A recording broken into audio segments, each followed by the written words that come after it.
Okay, I'm unmuting them and say.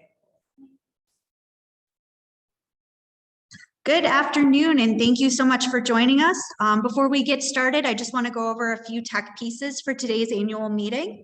You may have noticed that the screen looks a little different from our other Zoom meetings that you may have been a part of. That's because today we're running everything through the webinar platform to make things a little easier on the back end for us. That also means that there are two different ways for you to ask questions today. The first is in the chat button, which is located at the bottom of your screen. VHS staff will be actively monitoring the chat to answer any immediate questions that you have there. You'll just need to make sure that when you go to the dropdown that you're choosing everyone and not just the panelist option. The second is the Q&A function. You can submit questions at any time by clicking on Q&A in the bottom bar, and we'll answer them at the end of each section. A VHS staff member is going to read them out loud to the speaker, and they'll repeat them back so you know your question is being answered. The chat can get pretty busy sometimes, so just make sure that so this helps us make sure that we're not missing any of your questions. Thank you so much, and we'll get started shortly.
Good afternoon, everyone. I'd like to call the 183rd meeting of the Vermont Historical Society to order. It continues to be a great honor to serve as the president of the Board of Trustees of this organization, and it's my pleasure to report that after 183 years, the Vermont Historical Society continues to fulfill its mission of engaging both Vermonters and Vermonters at heart in the exploration of our state's rich heritage.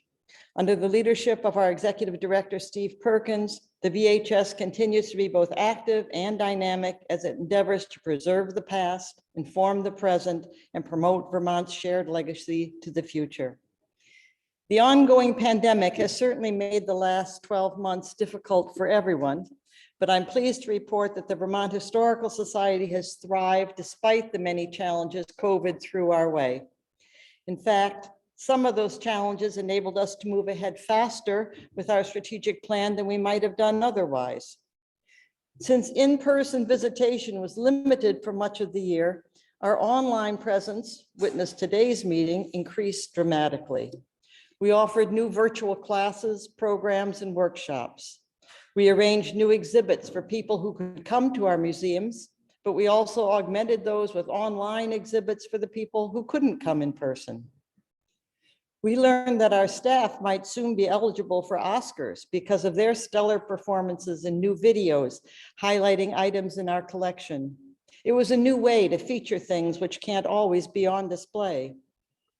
New Before Your Time podcast episodes were produced, and Steve Perkins continued to travel around the state to produce This Place in History segments in conjunction with Local 22, Local 44 News. The quiet days of the early pandemic enabled our librarians to add to the online public access catalog and put new bases, such as Vermont Black History Database, online. Few school groups were able to make it to the museum because of the pandemic, but we adapted. A virtual Vermont History Museum tour was created. The Vermont History Explorer website received dramatic upgrades, and new hands-on history classes were produced. For the second year, Vermont History Day was virtual, but the students' enthusiasm remained unabated. Clearly, the Vermont Historical Society did not stand still during the pandemic. It was an unusual year, but despite the obstacles the pandemic presented, we continued our mission of preserving the past, informing the future, and promoting Vermont's shared legacy. We run a tight ship at the VHS, and all that we accomplished was only possible because of our dedicated staff and the leadership of our excellent director. I'd like to thank the entire staff for their hard work and dedication during this difficult time. I'd also like to thank the dedicated Board of Trustees who oversee the work of the Historical Society. And I'd like to thank the members and donors of the VHS. Without your help and the help of the state of Vermont, none of our good work would be possible. As president of the Board of Trustees, it's my pleasure to report that after 183 years, your Vermont Historical Society is thriving and should continue to thrive for many years to come.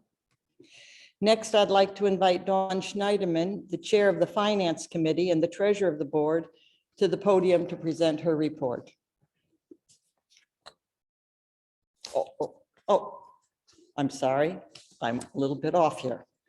The business we have to conduct today is the election of new trustees.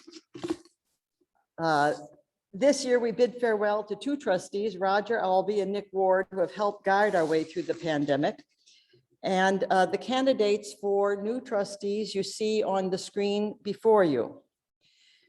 And I would read them to you, but my eyesight is not that good. I think it is. Jan Albers of Weybridge, Vermont for a first term, Melody Brook of Barry for a first term, Molly Burke of Brattleboro for a first term, Peter Gilbert of Montpelier for a first term, Peter Griffin of Danville for a first term, Carl Listman of Charlotte for a second term, and Roger Stone of Burlington for a third term.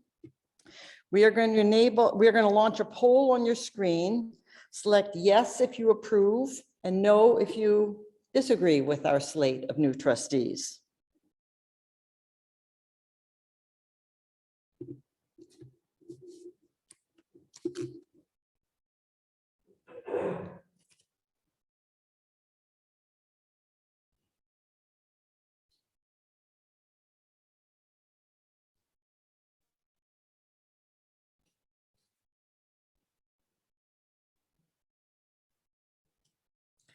The slate has been approved and we thank you.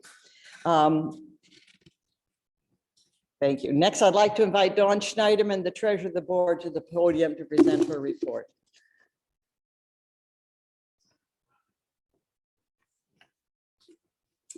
Hello, everybody. I was going to say glad to see you, but glad that you're out there in the virtual world. To talk just a bit about our finances, as Barbara alluded, the society thrived through the pandemic, and that translates over to our financial performance as well. We were fortunate to receive some federal assistance. You may be familiar with the Paycheck Protection Program, one of the relief programs the federal government offered. We were fortunate to be approved for that program, and it enabled us to remain fully staffed and have financial support for our staffing through the pandemic, particularly in the early days when it was sort of uncertain what the impacts were going to be to our finances, how our fundraising was going to continue to proceed, and so forth. As you can see, if you've had a chance to look through the annual report, the section about charitable contributions in action, and as Barb described as well, we've really thrived and been able to use our financial resources effectively. I'm going to advance here to put on the screen the financial details. Don't feel that you have to look at them. I know it's small. I'm just going to talk at high level and give you a sense for what's important. Interestingly, the pandemic and the impacts of the pandemic are reflected in our financial statements. You can see we spent more in areas of public programming and less in some of the other areas that were more directly impacted by the pandemic. We had some challenges in that we were unable to hold some of our planned in-person fundraising events. But Tori and team have done a terrific job keeping in contact with our members. And as you'll see, our revenue from membership donations and contributions has remained steady across the years. And even some good news that's come from the pandemic through our broader outreach of online programs. We've had an opportunity to connect with people who maybe have disconnected with us through moving out of state or otherwise, and our reach is even farther than it has been. And often the first step to bringing in a member is participation in one of our programs. And to advance a bit farther, we do continue to rely heavily on the state of Vermont for our funding. As well as the generosity of our donors. The pandemic does continue to affect our fundraising events. Some of you may have been signed up for the program next week. That was another, again, an in-person program that we've unfortunately had to redesign. But as I said, we've been able to manage to remain connected, and through the generosity of all of you who I know appreciate what the society offers, we're really fortunate to be in the financial position that we are. It does take a village for a diverse and vibrant organization like ours. And as I said, we do appreciate the generosity of all our members and hope that you'll continue to be as generous in the future as you have as we've weathered through the pandemic. I think that's about it for my remarks. As I said, we're in great financial shape. We're coming out of the pandemic, assuming we are coming out, about just as strongly as we were coming in, and we're just poised for a lot more great things to come. So thank you. And I'll turn it over to Steve Perkins, our Executive Director. Thanks, Steve.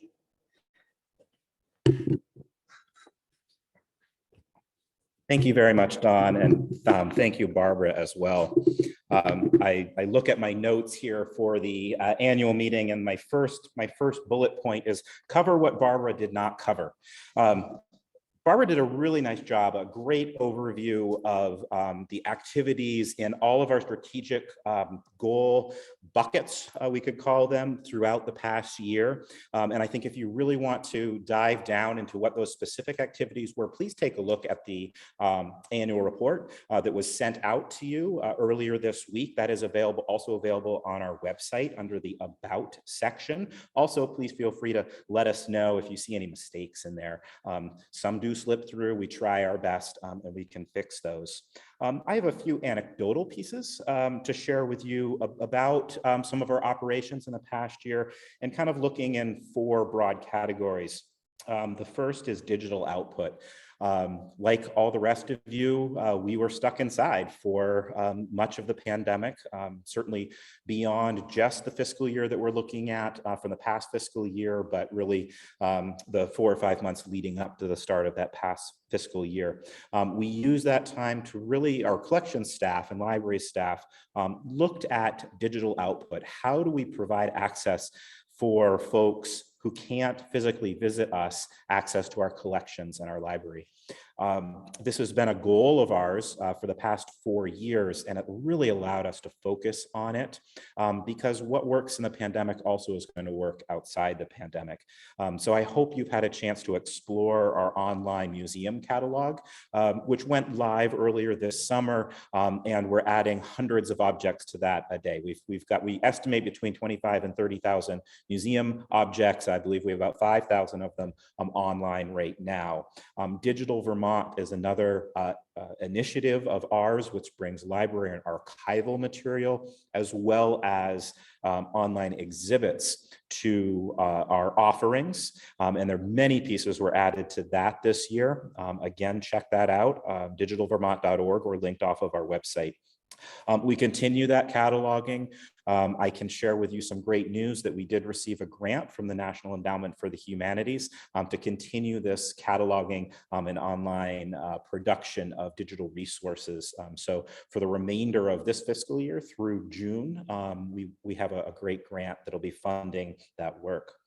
Public programs, we did a lot in public programs. I hope many of you did tune in for collections care workshops, cooking classes, and checked out our videos. And I wanted to call out some of our lectures and something we're looking forward to in the coming year.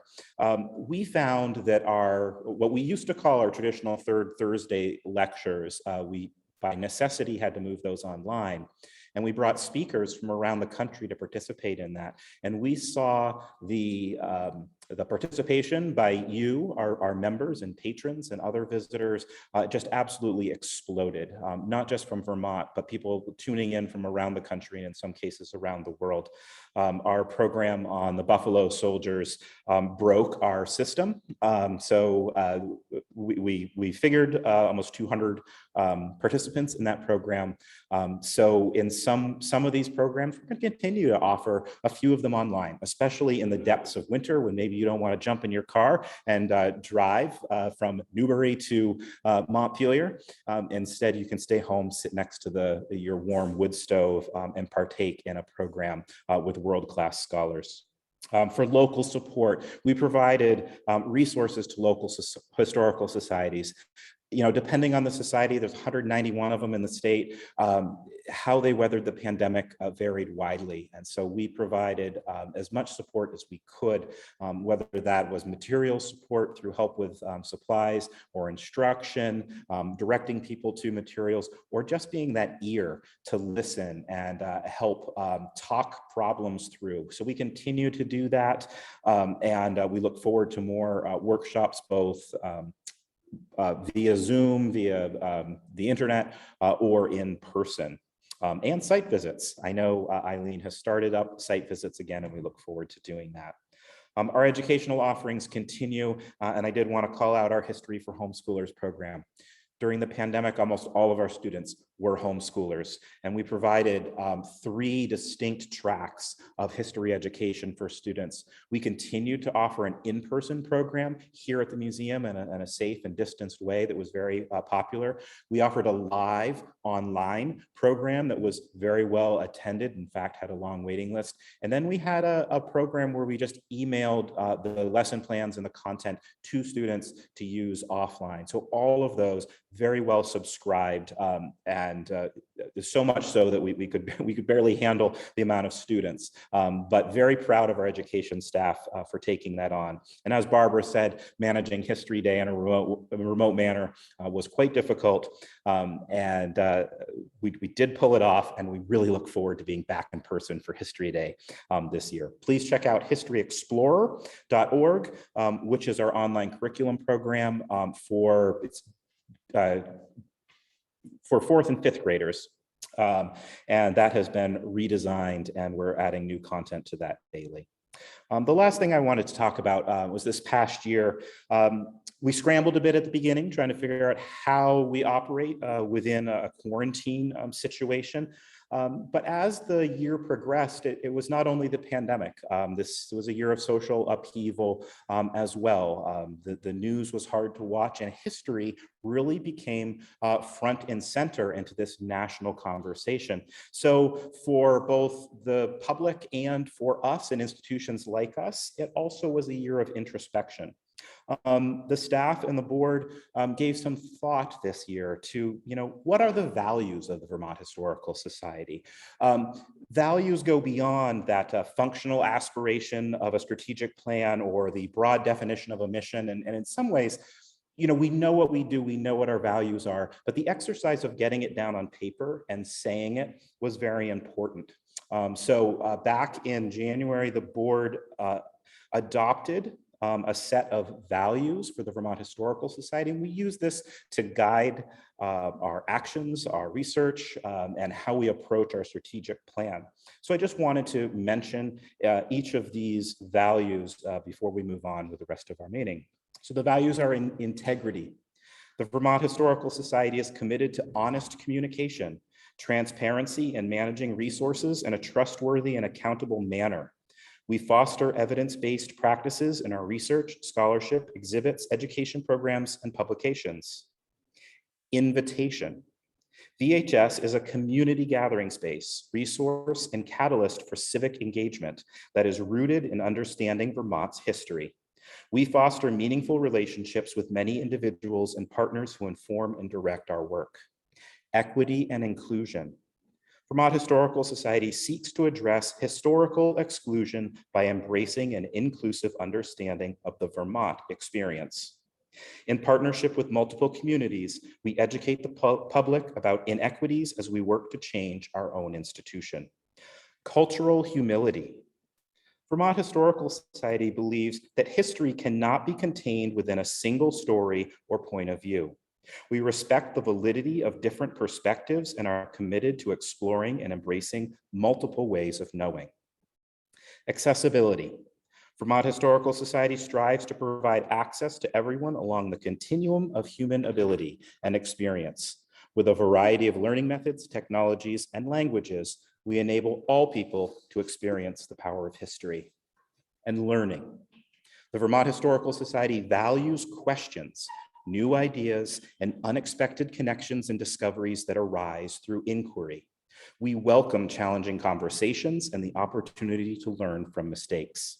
We recognize that willingness to change our minds is crucial to understanding history and applying it to the present. So with that, I really want to thank you all for your ongoing support and your investment in Vermont history.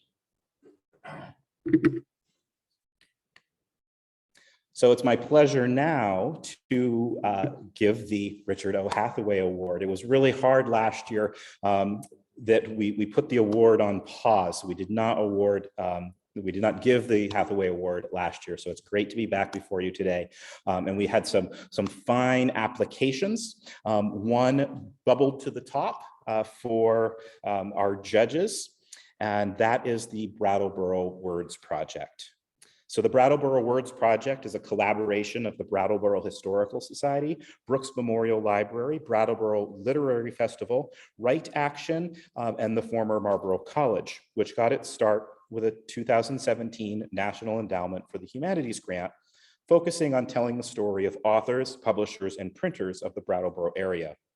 The project grew from this already expansive study to include stories and experiences of a much broader range of people and included outputs such as a trail, a mobile storytelling app, installation art, and a publication, which is distributed by the Vermont Historical Society. In addition to these larger pieces, the project also coordinated more than 140 community researchers, scholars, audio producers, writers, students, musicians, teachers, and students to produce audio segments. They led 18 monthly roundtable discussions. They placed historical markers for Nobel Peace Prize laureate Jody Williams at the Green Street School she attended as a child. They placed a state roadside marker for writer Mary E. Wilkins Freeman in West Brattleboro. They donated digital recording equipment to 10 area public schools and libraries, led audio storytelling workshops, mounted special local history events at 3 annual Brattleboro Literary Festivals, and 2 on the history of printing and publishing at Brooks Memorial Library, among other events. In addition to documenting the well-known writers of the Brattleboro area, the project put considerable energy into the words of all residents of the area, spotlighting the unique stories and contributions of Abenaki, women, Black, LGBTQ, and other commonly marginalized peoples. Though we give the Hathaway Award based on a project as completed to this point, we know that stories, events, and art will continue to be added to this meaningful and important initiative. So congratulations to the Brattleboro Words Project for winning this year's Richard O. Hathaway Award. Now we bring back a segment that we haven't done for a couple of years, and we heard from you, our members, that we really like to see some of the recent additions to VHS collections. So Paul and I have put together a brief slideshow for you, and it's my pleasure to introduce librarian Paul Carnahan.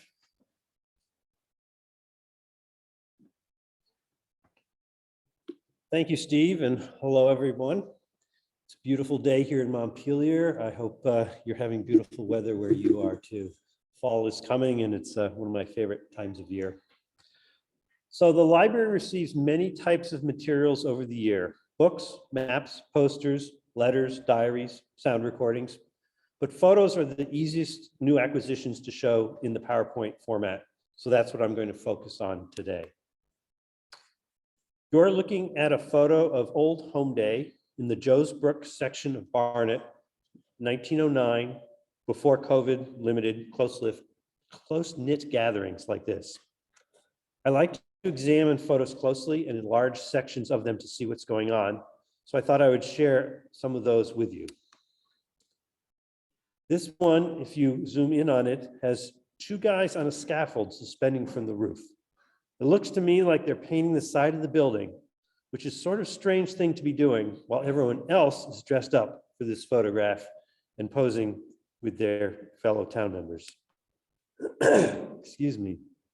That odd shape in the foreground that looks like a saddle on a sawhorse is actually a stream-fed water barrel, indicative of how fresh water was obtained in 1909. This photograph was a gift of Delsey White.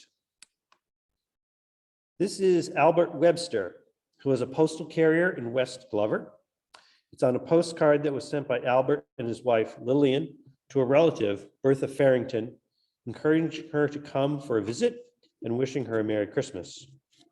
This was a gift of Paula Young. Staying with the transportation and occupation themes, this is O.P. Dunham, Oliver P. Dunham, standing on load of 3,127 feet of lumber in Barton's Landing. And here's a close-up of Mr. Dunham, seriously bundled up against the cold. This photo is also a gift of Paula Young. Let's change seasons a little bit. As you can see, this is the beach on Lake Willoughby in the late 1940s or early 1950s, in a postcard donated by Mary Dalzell. Here's a closer look at the same scene. This photo is by the talented Northeast Kingdom photographer, Harry L. Richardson. This is another Richardson photograph. This time it's Granddad's Toys in North Thetford, with Granddad himself, Frank Tilton, standing in the door. I Googled this a little bit and discovered that Granddad's Toys actually now seem to be very collectible. This postcard is something I purchased through eBay. On a completely different scale, but still woodworking, was Roy Brothers in Barnet. This is a picture of their assembly line, again donated by Delsey Hoyt. And this is their attractive catalog. On an even bigger scale was IBM, which came to Vermont in 1958. The company used to hold open houses for the employees' families. This is a brochure from the 1975 open house donated by Joanna Caswell. I like how the map looks like a semiconductor. And you can tell that the map was designed by engineers because it used a very detailed grid system with numbers and letters, just like a road map, to help visitors locate points of interest that were already marked with large red numbers. But the open house wasn't all about business. It also included a country fair area with antique cars, fire trucks, food, and a kiddie tent. While IBM was spearheading industrial development in Chittenden County, retail strip development was taking place on the Barre-Montpelier Road in Washington County and in other places in the state. This year, we received a collection of 34 photos of the Barre-Montpelier Road taken by Kenneth Brown in the summer of 1975, the same year that that program was issued. Brown captured some of the unique signage that he saw. This is one of my favorites. He also tried to capture the bleakness of modern development with close-ups of forlorn signs and closed buildings. Although the locations of some of the close-ups are impossible to identify today, some of the structures in Brown's photographs are still recognizable. Emma Norman, a summer intern, has been working to turn this collection into an online digital archive documenting the present as well as the past. We'll be unveiling that site soon on our Digital Vermont platform, and we'll let you know about it through the usual channels. One of the printed items we acquired this year was a planning document produced by the state entitled "The Preservation of Roadside Scenery Through the Police Power." It was published by the Central Planning Office of the state in 1966. I know that the phrase police power has a particular definition in planning circles, but its repeated use in this document is jarring in the contemporary era. It's also interesting to note that while the creators of this document were talking about using the state's police power to prohibit junkyards and unsightly rural decline, Kenneth Brown, who we just saw, was recording a different type of urban decline just 10 years later. This item, by the way, was an eBay purchase. Finally, I want to mention that last summer we received a collection of 46 very interesting drawings of railroad engines. These were the creation of William Lindsley, a railroad man from Burlington. For some reason, these were at the Pacific Coast chapter of the Railway and Locomotive Historical Societies. They have nothing to do with the West Coast. They have everything to do with Vermont and the East Coast. So they were donated by the Pacific Coast chapter to the Rutland Railroad Historical Society, who in turn donated them to us. Lindsley's father, Charles Lindsley of Middlebury, was director and solicitor of the Rutland and Burlington Railroad, which must be how his son obtained his love of all things railroading. At the time of his death in 1910, William Lindsley's obituary read, "Mr. Lindsley was an enthusiastic collector of railroad relics, pictures, curios, etc., of which he succeeded in gathering a most interesting museum. I believe that we now have a portion of that museum at the Vermont Historical Society. We hope to digitize these illustrations during the coming year and make them available to you to see on Digital Vermont before our next annual meeting." That's a quick overview of some of the items we received the past year in the library. And I'm now going to turn the podium back over to Steve Perkins.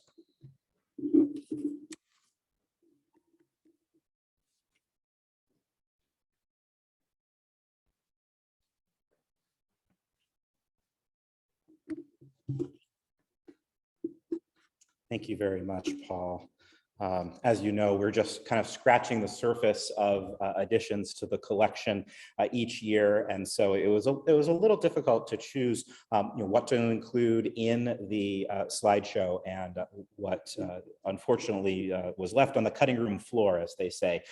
However, with the addition of our collections database added to our website, you can look at a lot of these. So everything I'm going to show you is available online. So you can go to vermonthistory.org/catalog, and that'll open up a window and you can browse or you can search within the search window for all of these things and learn a lot more about them than the brief comments I will make today. So I did want to step back. This is the annual meeting for fiscal year 2021, which started July 1st, 2020 and ended June 30th, 2021. So ideally, we're looking at objects that came into the collection during that time. However, I couldn't ignore pieces that came in right around the time of the pandemic. As we said, we did not have a full annual meeting last year, so was not able to present these. So in the fall of 2019, we were working in concert with a number of other groups on celebrating the 19th Amendment to the US Constitution, which gave women the right to vote.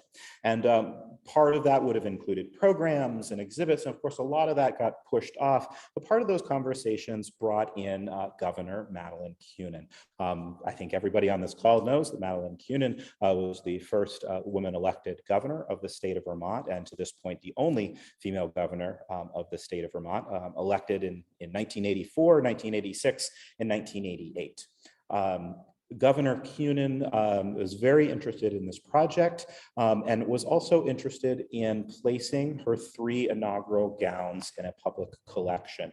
So I can't remember the exact timing of this. These gowns arrived, I think, days before the entire state shut down, and we had to send all of our staff home to the Vermont Historical Society. So we kept them here. And then as we were able to make our way back to work in a limited fashion, we brought the gowns out, we got them set up, and Amanda Gustin curated an exhibit around those gowns called When Women Lead.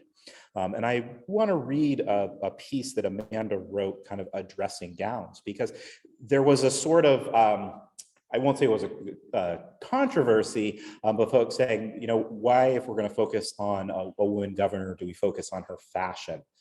So these gowns came directly from the governor who wanted them displayed. And Amanda writes, I think, very eloquently about this. She writes, Kunin's gowns lie at the intersection of 2 equally complex narratives: women in politics and the rich symbolic nature of clothing.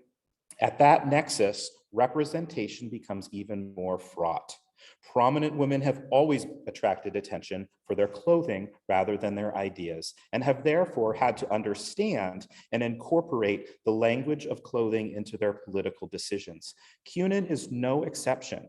When women lead, she wrote in anticipation of her donation, they have to think about what they wear.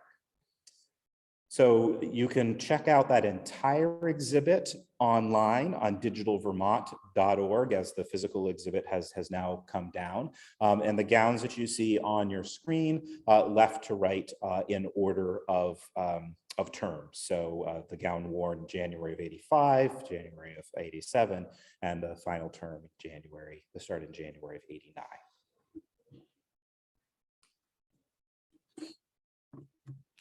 Also coming in during the pandemic, not quite fitting into the fiscal year timeline, is a massive collection of Newton and Thompson woodenware, I think is probably the best term for this. 153 distinct items, and you can see a few of those on the screen. You may even recognize some of those. As Paul showed in his presentation, we have photographs of other woodworking firms in Vermont. From the mid-19th to the mid-20th century, Vermont was home to many, many woodworking factories, from small one-man shops to large factories that employed hundreds of people. Of course, a lot of timber coming off of Vermont's hillsides and down from Canada, and using that rich water power and later steam and coal power to produce much of the product you see here. We're still in the process of cataloging all of this, though much of it is available on our collections database. The Newton Thompson Company was in business in Brandon, Vermont. It was founded in 1856 and closed around 1948. Part of this gift was also ledger books from the company describing a good portion of its existence that now reside in the archives. So if anyone out there is really interested in researching the Newton and Thompson Company or woodware production in Vermont, we have a very wonderful collection that spans both our library and museum programs. You can see what I've put up here is mostly children's toys. They did produce a lot of toys, but they also produced paintbrushes and kitchen items and items to use around a farm. The little pig in the lower left-hand corner, that is actually a salt shaker. Of course, we have to remember that we were in a pandemic, still are in a pandemic. How do we document that? Many of you logged on to our digital archive program, the online collection point, and we have hundreds of submissions within that. Again, you can check that out at digitalvermont.org. But we also started collecting physical objects for our collection relating to the pandemic. And you can see here, we have vials that held each of the 3 approved vaccines. When the state of emergency was lifted back in June, the state highway department started taking down highway signs. And if you drove around the state, you saw these signs every single entrance and exit, or every exit from the interstate. There are 6 distinct different signs, and we reached out to the Agency of Transportation and requested one of each for the collection of the Vermont Historical Society. They were delivered via a Agency of Transportation truck. I think I can speak for many of us that we don't realize how big these signs are when you blow by them on the interstate, at 65 miles per hour or even 45 miles per hour on the exit ramp. They look quite small. In fact, they're not. These 2 here are 6 feet by 8 feet, and there are even larger signs. Also included in this sign, some of the yard signs that started to crop up during the pandemic. We have a nice little collection that have been donated to us. And of course, Vermont loves our essential workers, and that came from a donor right here in Barre. It wasn't just the pandemic that we saw in this past year. The Vermont Historical Society is as we all know, not stuck in the deep past. We are documenting history as it's happening now. These are some donations that came in throughout the calendar year of 2020, mostly the summer into the fall. You can see the handmade signs, professional signs. The Black Lives Matter flag flew over Barre, which was a very interesting process that the city went through to fly that flag. And we were excited to accept that flag into our collection to document both that movement and also the process that Vermonters went through to fly that flag over the city. And then, of course, the combination of the pandemic and a bit of civic impetus, I guess, a pandemic mask that also indicates vote with the state of Vermont in the O. That actually came from the Democratic Party of the state of Vermont. We added some great pieces to our collection that bridge a couple of exhibits. So right now we have an exhibit on view here in the History Museum in Montpelier on the catamount, the animal, but also the myth, the legend, and how the catamount is used throughout history in our art and our literature and in our imagination, and thinking about how landscape change has happened here in Vermont and using the catamount as an indicator of that landscape change. And I know our speaker will get into some of that a little bit later. This is a sign that came from Catamount Stadium, which was a speedway in Milton, Vermont, a very popular speedway, and was part of both our exhibit on racing in Vermont a couple years ago. And this slightly smaller sign is now part of our Catamount exhibit. The Catamount sign in the racing exhibit was a loan, and that has been now converted into a gift to the Vermont Historical Society. And so we're happy to take that example. So you can see how some of our exhibits will then result in donations to the collection. This is a piece that we absolutely loved. It was in the auto racing exhibit, and the donor, Bill Lyons of Northfield, came through conversations with us, realized and felt that this was the best place for this object to be taken care of and appreciated. It's his father's helmet, and you can see it's a football helmet, but he used it as his auto racing helmet. So it tells a lot of stories of Vermont in this one very rare object. Worn by Lou Lyon of Northfield, and he used it to race at the Dog River Speedway, which was also in Northfield, Vermont. So very happy to have that added to our collection. We've acquired some nice art pieces this year as well. We purchased this at an auction back in, I believe, June. It's a small watercolor by Rachel Robinson Elmer. She is a member of the Robinson family of Rokeby Museum fame, and started studying art as a young girl, really, and studied in Barrie at Goddard Seminary, later had a small studio in Burlington, and then ultimately ended up in New York City and studied with some artists of note, such as Child Hassam. Her postcards that she created in the 19-teens were very collectible at the time and are still very collectible today. They have a look that you can definitely put them in the 19-teens, so be on the lookout for those.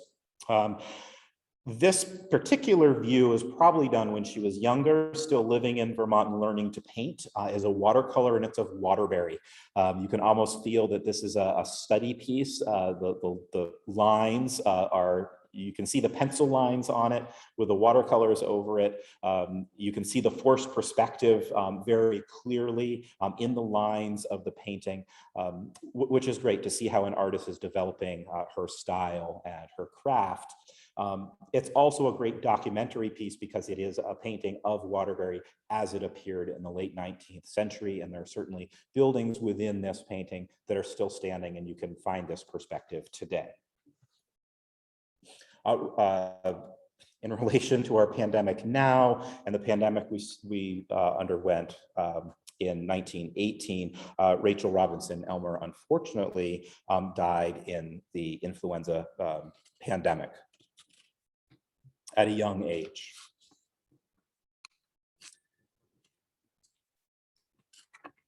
This painting is an oil sketch by the artist Marion Hughes, donated by Warren Broderick to the Vermont Historical Society. Warren has donated a number of paintings from 20th century Southern Vermont artists, and we're indebted to him for those continuous gifts to the Vermont Historical Society. Marion Hughes was born in Lynn, Massachusetts, and she was married to artist Robert Barstow. And I only mention that because he traveled extensively and spent a fair amount of time at an artist community in Pownell, Vermont, and she also traveled with him.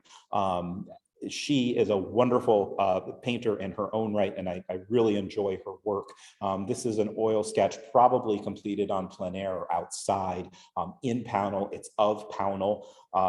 The white patch on the lower right or right-hand side are known as the Krieger Rocks along Route 346 for any of you from Southern Vermont. And this is looking west into New York State. The Hoosick River is on the left of the painting.